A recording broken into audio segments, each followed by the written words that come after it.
오늘 함께 나눌 말씀 디모데전서 1장 12절에서 17절까지의 말씀입니다. 나를 능하게 하신 그리스도 예수 우리 주께 내가 감사함은 나를 충성되이 여겨 내게 직분을 맡기심이니 내가 전에는 비방자요 박해자요 폭행자였으나 도리어 긍휼을 입은 것은 내가 믿지 아니할 때에 알지 못하고 행하였음이라. 우리 주의 은혜가 그리스도 예수 안에 있는 믿음과 사랑과 함께 넘치도록 풍성하였도다. 빛보다 모든 사람이 받을 만한 이 말이여 그리스도 예수께서 죄인을 구원하시려고 세상에 임하셨다 하였도다. 죄인 중에 내가 괴순이라. 그러나 내가 긍휼을 입은 까닭은 예수 그리스도께서 내게 먼저 일체 오래 참으심을 보이사 후에 주를 믿어 영생 얻는 자들에게 본이 되게 하려 하심이라. 영원하신 왕 곧 썩지 아니하고 보이지 아니하고 홀로 하나이신 하나님께 존귀와 영광이 영원 무궁하도록 있을지어다. 아멘.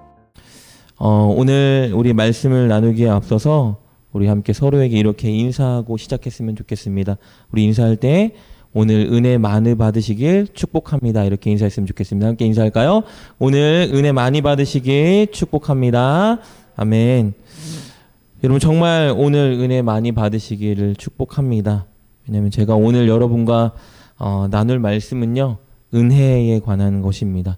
우리가 교회에서 가장 많이 사용하는 단어, 그리고 설교 시간에 가장 많이 듣는 단어, 찬양의 가사 중에 가장 많이 등장하는 단어가 바로 은혜입니다. 그런데 누군가 여러분에게 은혜가 무엇입니까? 라고 묻는다면, 은혜가 뭐예요? 라고 물으면 여러분은 어떻게 대답하실 건가요? 여러 가지 질문에 대한 답변들이 많이 나올 수 있겠죠? 저는 개인적으로 생각해 보면서 이렇게 은혜를 정의 내려야 되겠다라고 생각했습니다. 은혜는 가장 좋은 것이다. 왜냐하면 가장 좋으신 하나님께서 우리에게 베풀어 주시는 것이기 때문입니다. 은혜는 내가 만들어내거나 내가 용을 쓴다고 해서 어디서 떨어지는 것이 아닙니다. 은혜는 하나님이 주셔야만 받을 수 있는 것이에요. 그런데 너무 다행스럽게도 하나님은 우리에게 은혜를 넘치도록 베풀어 주신다는 겁니다. 이렇게 하나님이 우리에게 은혜를 넘치도록 베풀어 주시는 게 사실이라면 오늘 여기 모인 저와 여러분 중에 은혜를 가장 많이 받고 누리고 있는 사람은 누구일까요? 여기 저와 여러분들 중에 누가 제일 은혜를 많이 받았을까요? 여러분 중에 혹시나 은혜를 아마 제일 많이 받은 사람은 나일 것 같아 라고 생각하는 분이 계신지 모르겠어요. 이런 질문은 어떨까요? 만약에 오늘 우리가 읽은 이 본문, 성경 본문이 디모데 전서잖아요. 이 디모데 전서를 쓰는 사람이 사도 바울이죠. 여러분, 사도 바울과 여러분 중에 누가 하나님께 더 은혜를 받았죠? 아니면 조금 더 거슬러 올라간다면 아브라함과 여러분 중에 누가 더 은혜를 받았나요? 아브라함이 더 많이 받았을까요? 바울이 여러분보다 더 많이 받았을까요? 여러분이 질문에 대한 답변을 찾기 위해서 우리 잠시 부모님에 대한 은혜에 대해서 잠깐 나눠봤으면 좋겠어요. 저는 최근에 개인적인 어떤 사건을 통해서 부모님의 은혜가 어떤 것인지 좀 많이 생각해 볼 수 있는 시간을 가졌습니다. 근데 자녀가 부모가 베풀어 주시는 은혜를 헤아리고 이해하는 것은 불가능하다라는 결론을 내렸어요. 왜냐하면 부모가 베풀어주는 은혜의 크기는 자식의 생각과 마음으로 이해할 수 없어요. 그 크기가 너무 한량없고 위대하기 때문이에요. 자식은 부모를 버릴 수 있죠. 부모는 자식을 절대 버릴 수가 없어요. 자식은 부모를 원망하며 외면할 수 있지만 부모는 절대 그렇게 못하죠. 자식이 부모의 기대와는 다르게 나쁜 길로 엇나갈 수도 있고 부모를 실망시킬 수도 있고 또 부모의 가슴을 갈기갈기 찢을 정도로 아프게 하는 상황이 발생될 수는 있지만 그런 상황에서도 부모는 결코 자식을 외면하지 못해요. 자식의 그 잘못된 모습도 남들은 손가락질하고 정죄할 수 있지만 부모는 그 모습마저도 너무 가슴이 아파서 가슴을 치며 자식 때문에 눈물 흘리죠. 그게 바로 부모의 마음입니다. 지금껏 정말 자식 키우려면 모든 열정, 시간, 젊음, 물질 다 쏟아부었지만 자식이 그 은혜를 모르고 왜 더 못해줬냐, 다른 부모와 비교하기도 하고 불평하기도 하지만 자식이 그렇게 한다고 해서 부모는 은혜를 거두지 못하죠. 오히려 지금 늙고 가진 게 없어도 더 내 자식에게 줄 수 있는 은혜가 무엇일까 고민하고 또 줄 다른 은혜를 준비하는 게 부모인 것 같아요. 그렇기 때문에 만일 우리가 부모님에게 자식 중에 누구에게 가장 큰 은혜를 베풀었냐고 묻는다면 그것만큼 어리석은 질문은 없는 거예요. 여러분, 형편 때문에, 사정 때문에, 어쩔 수 없는 상황 때문에 어떤 자식에게 더 줄 수 있고 어떤 자식에게는 덜 줬을 수도 있어요. 그리고 자식을 대하는 태도가 사람이기 때문에 조금은 다를 수도 있어요. 그러나 부모가 각 자녀들에게 베풀어준 은혜는 누가 더 크고 누가 더 적은지 비교할 수 있는 것이 아니죠. 왜냐하면 각 자녀를 향한 베풀어진 부모의 은혜는 너무 위대하고 광대하기 때문에 누구에게 은혜를 더 줬어요? 비교하는 자는 부모의 은혜를 도통 모르는 어리석은 자라들이 하는 어리석은 질문인 거예요. 여러분, 하나님의 은혜가 이와 같습니다. 여기 있는 우리 각 사람에게 부어주신 하나님의 은혜는 누가 더 크고 누가 더 적은지 비교할 수 있는 게 아니에요. 담임 목사님에게 부어주신 은혜, 저에게 부어주신 은혜, 여기 있는 청년한 사람에게 부어주신 은혜, 누가 더 크고 누가 더 많이 받았나 비교할 수 있는 그런 것이 아니에요. 그건 굉장히 어리석은 짓이에요. 왜냐하면 여긴 우리 각 사람 모두에게는 형용할 수 없고 가늠할 수 없는 최고와 최선의 은혜를 하나님이 이미 부어주고 계시기 때문이에요. 우리가 흔히 착각하는 것 중에 하나가 무엇이냐 하면요, 누구는 기도를 더 많이 하니까, 누구는 더 순종하니까, 누구는 더 봉사했으니까, 누구는 헌금을 더 많이 했으니까, 누구는 교회에서 힘든 직분을 맡아서 수고하니까, 누구는 예배를 더 많이 참석하니까 누구에게 은혜를 더 주셨을 거야. 여러분, 이런 생각은 굉장히 어리석은 생각이에요.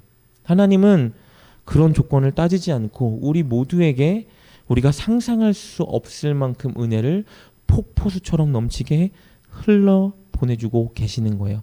문제는 무엇이냐 하면요, 누군가는 그 은혜를 알고 있고 누군가는 아무리 은혜가 부어지고 있어도 그 은혜를 모르고 있다라는 게 문제라는 거예요. 오늘 우리가 읽은 디모데 전서를 쓴 사도 바울은요, 그 은혜를 누구보다 잘 알고 있었어요. 하나님의 은혜를 완전히 다 이해할 수는 없고 헤아릴 수는 없었지만 누구보다 예수 그리스도께서 그에게 주신 은혜가 얼마나 크고 얼마나 위대하고 얼마나 소중한 것인지 누구보다 잘 알고 있었어요. 그것이 우리의 믿음과는 차원이 달라 보이는 그의 믿음의 비결이었던 거예요. 엄밀히 말하자면요, 사도 바울이 열정이 넘쳐나서 그가 주님과 영혼을 너무 사랑해서 그가 누구보다 순종했기 때문에 그의 믿음이 엄청 위대하고 큰 믿음이 아닌 거예요. 그의 믿음이 클 수 있던 이유는요, 그의 믿음이 위대한 이유는요, 주님이 그에게 베풀어 주신 은혜가 얼마나 값지고 귀하고 놀라운지 그가 깨달아 알았기 때문이에요. 그러니 여러분, 큰 믿음의 비결은요, 수고하고 애쓰고 기도 많이 하는 것이 아니고요. 오해하시면 안 돼요. 이런 모습들이 필요합니다. 그러나 먼저는 이런 것들이 우리의 믿음을 크게 하는 것이 아니라 내게 이미 부어주신 그리스도의 은혜가, 예수님의 사랑이 얼마나 크고 놀라운지를 발견하는 것이 바로 큰 믿음의 비결이라는 거예요. 그래서 오늘 사도 바울은 이렇게 고백합니다. 오늘 14절 말씀입니다. 1장 14절입니다. 우리 주의 은혜가 그리스도 예수 안에 있는 믿음과 사랑과 함께 넘치도록 풍성하였도다. 풍성하였도다. 원어로 보면요, 흘러 넘쳤다라는 거예요. 뭐가요? 주님의 은혜가 너무 커서 넘쳐 흘렀대요.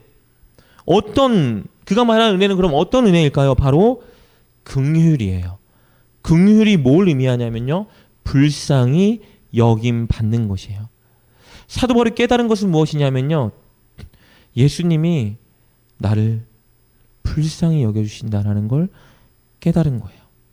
오늘 13절 말씀 보면 이렇게 기록되어 있습니다. 내가 전에는 비방자요, 박해자요, 폭행자였으나 도리어 긍휼을 입은 것은 내가 믿지 아니할 때에 알지 못하고 행하였음이라. 사도 바울은 예수 그리스도에 대해서 비방자, 박해자, 폭행자였어요. 비방자가 의미하는 것은요, 신성 모독자란 뜻이에요. 그러니까 사도 바울은요, 예수님을 모독하고 비방했던 자였어요. 박해자였죠. 예수님을 믿고 추종하는 사람들을 끝까지 추격하여 잡아 억압하는 사람이었어요. 폭행자였죠. 예수 믿는 사람들을 때리고 옥에 넘기고 심지어 순교의 자리까지 보낸 것이 바로 사도 바울이에요. 여러분, 상식적으로 예수님이 살아계시다면 이런 바울에게 어떻게 반응하시는 것이 맞는 태도죠? 심판하셔야죠. 처단하셔야죠. 하늘에서 번개를 내려서 죽여야죠. 그런데 예수님이 어떻게 반응하셨어요? 도리어 그를 불쌍히 여기셨더라. 부모가 진짜 사랑하는 자식을 향해서만 가질 수 있는 마음. 내 자식이 정말 잘못되고 어긋나고 나쁜 짓을 할 때 세상 모든 사람들은 그를 비방하고 정죄하고 심판받아 마땅할 자라 손가락질하겠지만 부모는 그렇게 못하죠. 부모는 내 자식이 너무 가슴 아파서 가슴이 찢어지고 눈물이 나는 게 상식적인 이치죠. 여러분, 예수님이 그렇게 했다라는 거예요. 오늘 바울을 대하신 예수님의 태도가 바로 긍휼이었다라는 거예요. 죄 짓고 있는 그를 누구보다 불쌍히 여기시고 아주 오래 인내하고 참고 기다리셨다라는 거예요. 모든 그리스도인들이 사도 바울을 가리켜 그는 우리의 원수이고 그는 심판받아 지옥불에 떨어질 자라라고 여기고 있을 그때에도 주님은 그를 참고 기다리고 계셨어요. 오늘 16절 말씀 이렇게 기록되어 있습니다. 그러나 내가 긍휼을 입은 까닭은 예수 그리스도께서 내게 먼저 일체 오래 참으심을 보이사. 오래 참으셨다라는 거예요. 온전히 참고 또 참으신 거예요. 바울은 이 은혜를 알았어요. 여러분, 이 사도 바울, 하나님은 이 사도 바울을 더 사랑할까요? 저와 여러분을 사랑할까요? 당연한 말이죠. 바울만큼 우리를 사랑하세요. 우리만큼 바울을 사랑하신 거고요. 바울이 이렇게 고백합니다. 15절입니다. mit보다 모든 사람이 받을 만한 이 말이여 그리스도 예수께서 죄인을 구원하시려고 세상에 임하셨다 하였도다. 죄인 중에 내가 괴순이라. 뭐라고 말해요? mit보다 신뢰할 만하다. 모든 사람이 받을 만한 이 말이요 그리스도 예수께서 죄인을 구원하시려고 세상에 임하셨다. 무슨 말이에요, 여러분? 내게 주신 이 은혜, 내게 주신 이 긍휼, 내가 죄인일 때, 비방자이고 박해자이고 폭행자일 때 내게 주셨던 그 은혜가 모든 죄인, 나와 같은 자리에 있는 그들을 구원하시려고 예수님이 세상에 오셨다. 즉 나에게 임한 주님의 그 놀라운 은혜가 모든 사람에게 동일하게 흘러 넘치고 있다라고 말하는 거예요. 여러분, 그것이 저와 여러분을 향해 흘러 넘치고 있다라는 거예요. 여러분, 사실 주님은 바울보다 우리를 더 참고 더 인내하고 더 긍휼히 여기고 계세요. 왜냐하면요, 바울은 이렇게 고백했죠. 자기가 비방자, 박해자, 폭행자였지만 13절에 기록된 것처럼 자신은 진리를 모르기 때문에 그 자리에 섰었다라고 말하고 있어요. 사실 바울은 하나님께 충성되이 살려고 노력했어요. 그러나 예수 그리스도가 이단이라고 생각했죠. 그렇기 때문에 그와 그의 추동자들을 죽이려고 노력하는 거예요. 몰랐어요. 모르고 하는 일이었죠. 그런데 오늘 이 자리에 있는 저와 여러분은 이미 너무 잘 알고 있어요. 진리에 대해서 너무 잘 알고 있어요. 어쩌면 당시 그리스도인들보다 우리는 더 잘 알고 있을지도 몰라요. 이 성경책, 그리고 지금까지 너무나 많이 들은 설교와 이 말씀들, 어쩌면 저와 여러분 하나님이 기뻐하는 일이 무엇인지 누구보다 다 잘 알고 있을 거예요. 하나님이 기뻐하지 않는 일은 무엇인지 너무나 잘 알고 있을 거예요. 어쩌면 더 배울 필요가 없을 만큼 알고 있을 거예요. 그런데 문제는 뭐예요? 우리는 알면서도 주님이 기뻐하시는 그 일들에 순종하지 않을 때가 너무나 많이 있다라는 거예요. 저부터가. 우리의 편의, 안락, 손해보기 싫어하는 마음, 그래서 주님이 원하시는 그 자리에 살짝 눈을 감을 때가 너무나 많이 있어요. 왜 진리를 아는데 우리는 하나님께 순종하지 못하고 이기적인 모습으로 살아갈까? 왜 주님과 교회를 향한 우리의 마음과 열정이 처음과 다르게 이렇게 나이가 먹어가면서 점점 식어갈까? 어떤 사람들은 이렇게 말해요. 세상이 편해졌기 때문이다. 누릴 수 있는 것이 너무나 많아졌기 때문이고 우리의 인생이 너무 바빠졌다. 그리고 코로나 바이러스가 발생해서 우리가 모이기 힘쓰지 못하고 하나님의 일들에 힘쓰지 못하는 이런 상황들이 발생했다라고 말하곤 합니다. 여러분, 근데 그런 건 핑계죠. 그런 것들이 영향을 미치는 것 같지만 근본적인 이유는 그것이 아니에요. 우리가 진리를 알매도 불구하고 그 자리에 서지 못하는 이유는요, 하나님이 우리에게 주신 그 은혜, 그것이 얼마나 풍성하고 놀랍고 귀하고 한량 없는지를 솔직히 말하면 지금 느끼고 있지 못하기 때문이에요. 안다고 말하지만, 다 알고 있다고 말하지만 사실은 우리는 알지 못하고 듣고 추상적이고 막연하게 그런 은혜가 나에게 있대, 그런 은혜가 있대, 늘 설교 시간에 들으니까 주님이 십자가에 못 박히셨고 그 은혜가 우리에게 흘러 넘친대라고 생각만 하고 있는 거예요. 진짜 우리의 마음과 우리의 가슴을 찌르고 우리를 변화시키지 못하고 있다라는 것입니다. 여러분은 어떠신지 모르겠어요. 여러분, 예수 그리스도께서 베풀어 주신 은혜가 정말 여러분 인생 가운데 지금 차고 넘치고 있다라고 고백하고 계신가요? 여러분, 진짜 예수님이 저와 여러분에게 베풀어 주신 그 은혜 때문에 내가 그 은혜만 생각하면 예수님께 더 드릴 것이 없어서 마음이 막 안쓰럽고 어떻게든 주님이 기뻐하시는 그 자리에 서야 하는데 서야 하지 못하는 내 모습 때문에 여러분 가슴을 치고 계신가요?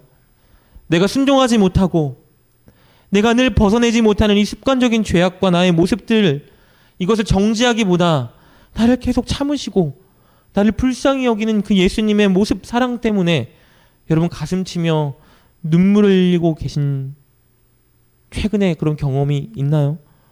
정말 그 은혜가 너무 감사해서 여러분 눈시울을 붉혀가면서 예수님, 정말 주님의 은혜가 너무 감사합니다라고 여러분 고백하곤 계시나요? 제가 이번 명절에 저희 본가에서 그리고 처가에서 이제 가정예배를 인도했어요. 근데 가정예배 대표기도를 저희 어머니께, 그리고 이제 처가집에서의 대표기도는 이제 아내에게 부탁을 했는데, 가정예배를 드리는데 어머니가 기도를 못 하시는 거예요. 왜냐하면 기도만 하려고 하면 주님의 은혜가 느껴지니까 너무 눈물이 나고 목이 메말라서 말을 꺼낼 수가 없는 거예요. 처갓집에서도 마찬가지예요. 예배를 드리는데 장모님이 그렇게 많이 우시더라고요. 왜 울었을까 생각해 보니까요, 하나님의 은혜, 예수님의 은혜가 얼마나 큰지 알고 계시는구나. 그냥 주님이라는 말만 하면 걷잡을 수 없이 눈물이 흘러나는 거예요. 제가 깨달은 것이 무엇이냐면요, 말씀을 잘 전하고 잘 알고 능력 있고 은사 있고 이것보다 정말 더 중요한 것은 무엇이냐 하면 예수님의 은혜를 아는 것이다. 우리 예수님이 정말 우리 가운데 기뻐하는 모습은 무엇이냐면요, 예수님의 은혜를 바로 아는 것이에요. 그래서 예수님 이름만 불러도 그 은혜가 너무 놀랍고 고귀하고 값져서 가슴이 메이고 눈시울이 붉어지는 그런 자리에 우리가 서야 한다는 것이에요. 혹시나 저와 여러분 삶 가운데에 지금 그런 모습이 없다라면, 여러분 그런 모습이 이미 아주 오래전에 내가 경험했던 지난날의 경험일 뿐이라면, 오늘 이 시간 우리가 해야 되는 가장 시급한 일은 무엇이냐면요, 그 은혜를 아는 일을 회복하는 것이에요. 그 은혜를 내 마음에 느끼고 그 은혜만 생각하면 눈시울이 붉어지는 그 영성을 오늘 우리가 회복해야 하는 것입니다. 여러분, 이것이 왜 중요하냐면요, 주님이 베풀어 주신 그 은혜를 아는 것이요, 우리 신앙에 아주 강력한 뿌리를 내리는 것과 같기 때문이에요. 여러분, 예수님이 나를 구원해 주시기 위해서 십자가에 달리신 것, 내가 전에 진짜 비방자, 박해자, 폭행자 같은 자였는데 나를 너무 불쌍히 여겨주시고, 세상 사람들은 나를 비방하고 손가락한다 할지라도 주님은 나를 너무 불쌍히 여겨주시고 참고 인내하고 기다려주셨다라는 사실을 느끼는 것이 무엇이냐면요, 내 신앙에 진짜 강한 뿌리를 내리는 것이에요. 이 은혜를 알고 고백하고 인정하는 사람은요, 어떠한 유혹과 환난이 닥쳐도 뿌리 뽑히지 않는 신앙을 갖게 되는 거예요. 이 은혜의 뿌리를 내린 자가 날마다 내 삶에 주어지는 은혜를 볼 수 있고 감사로 고백하고 인정할 수 있게 되는 거예요. 이 예수님이 나를 향해서 행하신 그 십자가의 사랑과 내가 예수님을 믿기 전에, 아니 지금 믿음에도 불구하고 순종하지 못하는 나를 불쌍히 여기시고 기다리시고 참고 인내하시는 그 은혜를 볼 수 있는 자가 날마다 삶에 다가오는 은혜도 볼 수 있는 거예요. 오늘 아침에 일어났는데 다 똑같죠? 그런데 이 은혜를 아는 자는 하나님, 이렇게 자고 일어날 수 있는 건강 주시니 감사합니다가 일어나는 거예요. 하나님, 나에게 가족들을 주시니 너무 감사합니다. 하나님, 먹는데 안 아프고 먹을 수 있게 하심이 감사합니다. 하나님, 화장실에 가서 소변과 대변을 잘 볼 수 있도록 해주심이 너무나 감사합니다. 하나님, 운전을 했는데 사고 나지 않게 지켜주셔서 너무 감사해요. 이런 모든 것 하나하나가 다 감사로 다가오는 거예요. 그래서 이 은혜의 뿌리를 내린 자는요, 날마다 주시는 은혜의 단비가 이 뿌리에 늘 더해지는 거예요. 그래서 은혜를 볼 수 있는 믿음의 눈이 더 여러분 예민해지는 거예요. 이 은혜의 뿌리를 내려야 합니다. 오늘 이 뿌리를 사도 바울은 내렸어요. 그리고 이 뿌리가 어떤 일을 발생시키냐 하면요, 바로 믿음과 사랑이라는 가지를 뻗어나게 하는 거예요. 오늘 이 뿌리를 내진 자가, 여러분이 진짜 주님, 예수님이 나에게 행하신 은혜를 인정하고 고백하는 그 신앙의 터 위에 진짜 믿음과 진짜 사랑의 가지가 뻗쳐나는 거예요. 그래서 우리가 아까 읽었던 14절 말씀이죠. 다시 보면 이렇게 기록되어 있죠. 우리 주의 은혜가 그리스도 예수 안에 있는 믿음과 사랑과 함께 넘치도록 풍성하였다라고 말하고 있는 거예요. 여러분, 믿음이 어떻게 자라죠? 은혜를 알면 믿음이 자라요. 여러분, 사랑하는 자가 될 수 있는 비결이 뭔지 아세요? 주님이 내게 베풀어 주신 은혜를 알면요, 사랑하는 자가 돼요. 바울이 고백하는 거예요. 내가 주님이 나에게 베풀어 주신 그 긍휼의 은혜를 발견하는 순간 내 안에 예수 그리스도 안에 있는 믿음과 사랑이 자라나기 시작했다. 믿지 못했던 그에게 이제 진짜 주님의 말씀과 가르침을 믿는 진짜 믿음이 생겨났어요. 근데 이 은혜는요, 가짜 믿음이 아니에요. 여러분, 오늘 우리가 읽은 이 디모데전서 1장, 언제 사도 바울이 쓰고 이 고백을 하고 있냐 하면요, 2년간 구금 생활을 마치고 나서 쓴 게 디모데전서예요. 무슨 말이냐면요, 전도 여행을 할 때요, 죽도록 고생하고 궁핍하고 매맞고 추위에 떨고 자지 못하고 파선하고 복음을 전한 대가로 붙잡혀 가서 2년간 구금 생활을 하고 난 다음에 고백하는 것이 바로 오늘 고백이에요. 여러분, 그리스도를 위해서 살았는데, 복음 전파와 영혼 구원을 위해서 평생을 바쳤는데, 교회를 위해서 헌신했는데, 그에게 다가오는 것이 뭐예요? 끊임없는 고난과 환난과 핍박과 어려움들. 놀라운 사실은요, 사도 바울이 불평하지 않아요. 그의 믿음이 시들리거나 흔들리지 않아요. 오히려 그럴수록 믿음이 희한하게 더 강해져요. 심지어 뭐라고 고백하죠? 우리 빌립보서 4장 13절 말씀 보면요, 옥에서 이렇게 기도하죠. 내게 능력 주시는 자 안에서 내가 모든 것을 할 수 있느니라. 아니, 옥에 갇혀서 지금 아무것도 못하는 사람이 모든 것을 할 수 있다라고 고백하는 거예요. 여러분, 근데 이 고백은 무엇이냐면요, 내가 원하는 대로 된다. 내가 계획하고 바라는 대로 된다. 주님, 이것을 내가 원하오니 이렇게 될 줄 믿습니다. 이렇게 되게 하시옵소서라고 말하는 가짜 믿음이 아니에요. 여러분, 사도 바울이 고백하고 있는 것은 무엇이냐면요, 내가 계획한 대로 되지 않고, 내가 굶주리고 춥고 옥에 갇혀서도 나는 꺾이지 않고 자족할 수 있습니다 라는 고백인 거예요. 왜요? 어떤 상황에도 나를 향한 주님의 은혜와 사랑이 한결같이 넘쳐 흐른다는 걸 그가 알았기 때문이에요. 상황과 여건과 조건이 내가 원하는 대로 흘러가지 않고 오히려 나를 억압하고 나를 힘들게 만드는데 그가 뭐라고 말해요? 주님의 은혜가 풍성하게 넘쳐 흐릅니다. 왜요?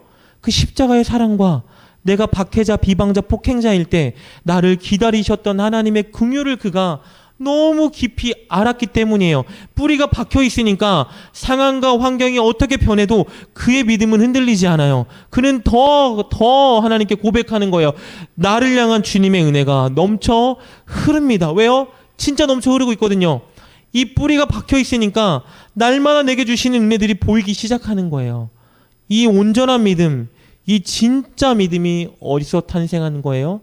그가 가지고 있던 주님을 향한 진짜 은혜를 고백하는 것, 주님이 내게 주신 은혜를 아는 것, 그 뿌리에서 믿음이 자라난 거예요. 그리고 더불어서 그는 사랑하는 자가 됐어요. 전에는 비방하는 자였죠. 박해하는 자였어요. 폭행하는 자였어요. 사랑이랑은 거리가 먼 자였어요.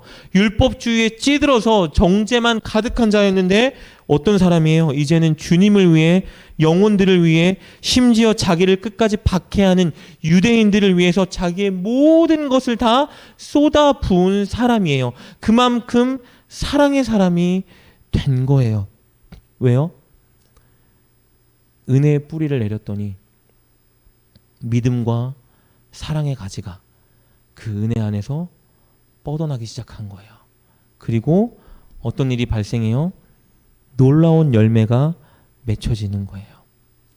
아름다운 선행, 그리고 그것을 통해서 주님께 돌아오는 수많은 영혼들, 그리고 여러분, 교회가 그를 통해 세워지는 거예요. 이런 놀라운 열매를 맺고 나서 사도 바울이 뭐라고 고백해요? 야, 내가 진짜 열심히 살았다. 내가 진짜 열심히 했어. 정말 기도도 열심히 했고 하나님이 말씀하신 대로 진짜 순종했어. 이런 말 안 해요.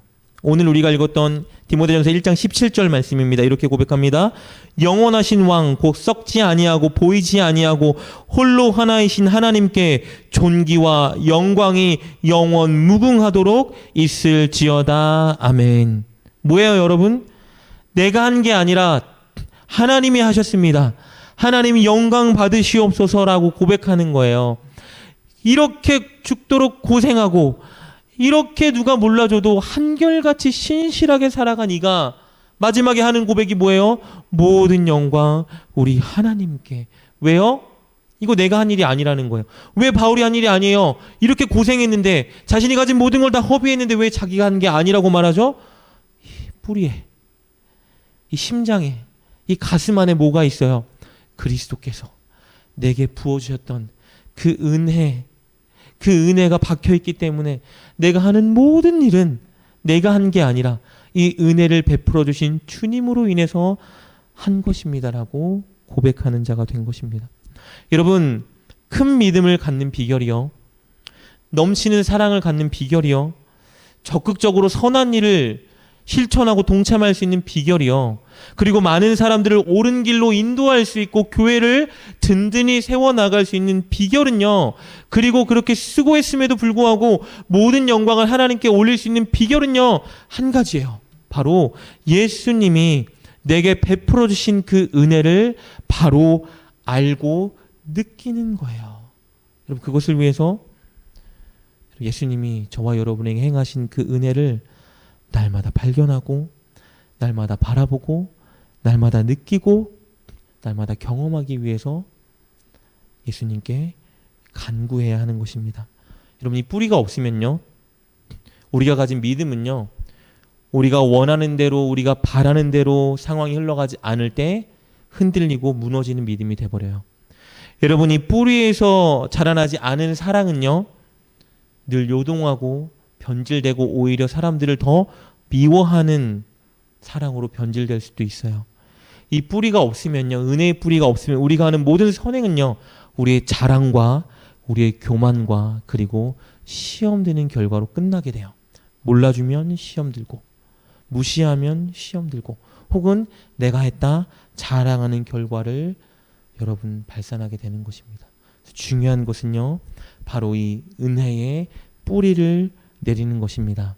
오늘 저와 여러분이 정말 사도 바울처럼 고백할 수 있는 자가 되었으면 좋겠습니다.